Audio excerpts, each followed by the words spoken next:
Hey guys, springtime is here. Today we're going to check out one of the only HomeKit enabled water controllers out there on the market, the b-hyve Aqua. This video is a part of my HomeKit series, and for full disclosure, b-hyve did send this out to me for a full honest review. Now like I mentioned, this does work with Apple's HomeKit. If you're into Lady A, aka or Google Home, unfortunately this will not work for you. There's other water controllers out there on the market. I'll actually leave a link to one I've reviewed right up there that works with Lady A. Now one thing about b-hyve products, if you've never heard of b-hyve, they make some great products that are designed specifically for HomeKit, but 90% of their products are Bluetooth, so you will only have that 30 to maybe 40 foot range, but there's a ways to extend that. They have the b-hyve Extend, which b-hyve was nice enough to send me one of those also. I'll quickly go over this as I set up the b-hyve Aqua, only because I did have issues with connection and I had no choice but to use the b-hyve Extend. So definitely stay tuned to the end of the video and I'll show you how I quickly set that up.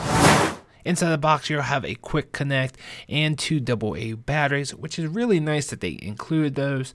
The actual unit is aluminum with this black plastic. It looks and feels great.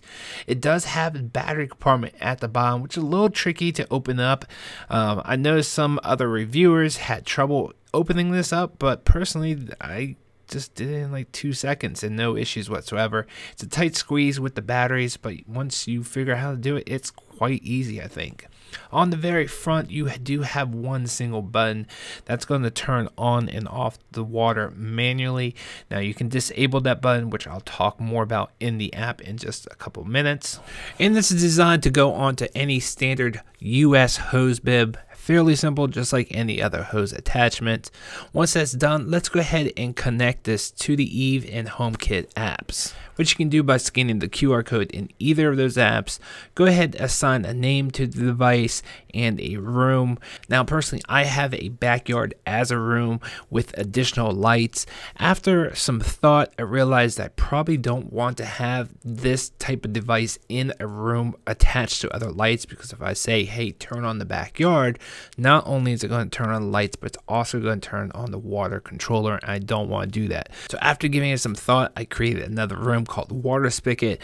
That way I don't accidentally turn it on when I'm trying to just turn on the backyard lights. And that's it, we're all set up. You can hit the on button in the b-hyve app and it turn right on. You can see how noisy it is, but remember, this is outside. Hitting it off, so from the inside, you're not going to hear that noise. You can see how responsive this is. As soon as I hit the on button, it's pretty much going to turn on. But remember, this is Bluetooth and I'm awfully close to this. I did have issues with the Bluetooth range, which I'll talk more about in a moment. But as you can see here, you can use it with the b-hyve app, the HomeKit app, and also Siri. Hey Siri,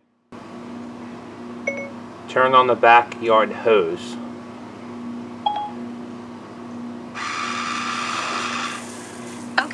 The backyard hose is queued up for watering.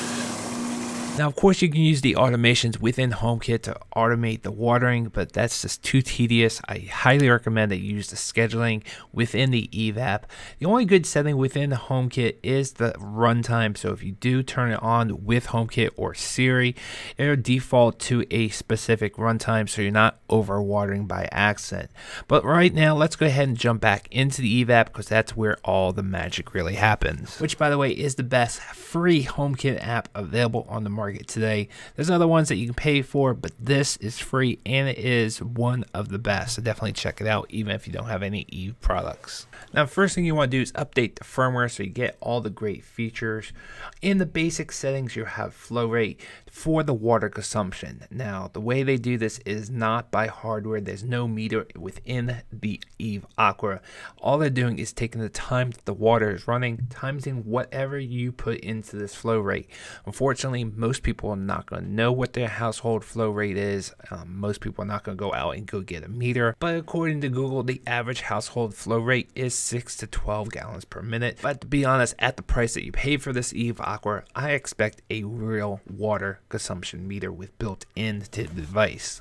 And then also within the basic features is the child lock, which disables that physical button on the device so kids can play with it. In the general settings, you have the on and off button, the schedule, how long it's been watering for, the default duration, which is the same thing as the Homekit one, but for the Eve app, and then the estimated consumption, which is based off of that flow rate, which I talked about earlier.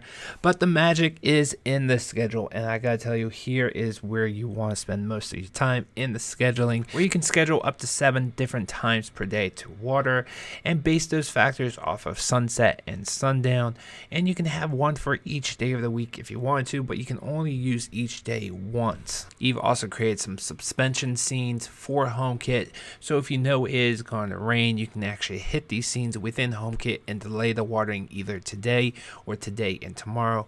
But unfortunately, these are manual scenes. They are not based off of your current weather or weather that's going to be coming. You have to know the weather and activate the scene manually. Now, if you want, you can create a shortcut within iOS to check the weather and the precipitation. If it's above a certain percentage, for instance here I put 80%, it will automatically add that scene to stop the watering. Now, unfortunately, shortcuts are not automatic either. You can create an automation to run that shortcut at a specific time, which will pop up a notification, but you still have to hit run 4 to check the weather, and then it will automatically apply the scene for you. I wish Eve would have some type of system to check the weather within the app automatically based off your location and automatically put that scene in for you, as other water controllers already have that feature. But that's just me being super picky.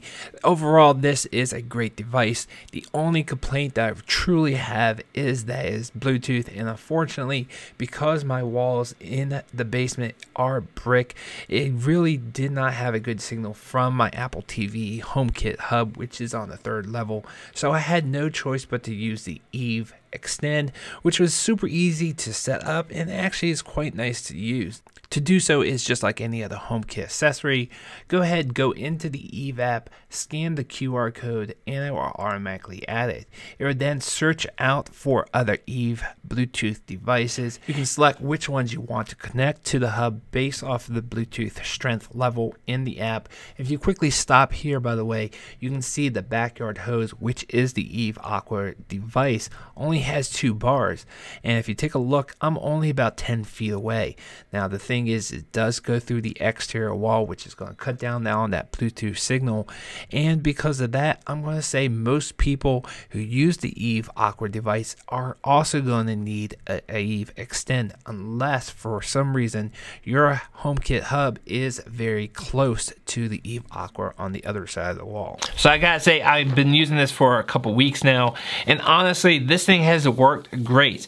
My only concern was that connection that I had issues with, only because my HomeKit hub is all the way upstairs and my spigot's all the way downstairs, plus it's through a brick wall. So I had no choice but to use the Eve Extend. It's a little bit expensive for what it is, but overall, I really like this. So if you guys have any questions, definitely leave them down below. Check out my full pros and cons list on my website.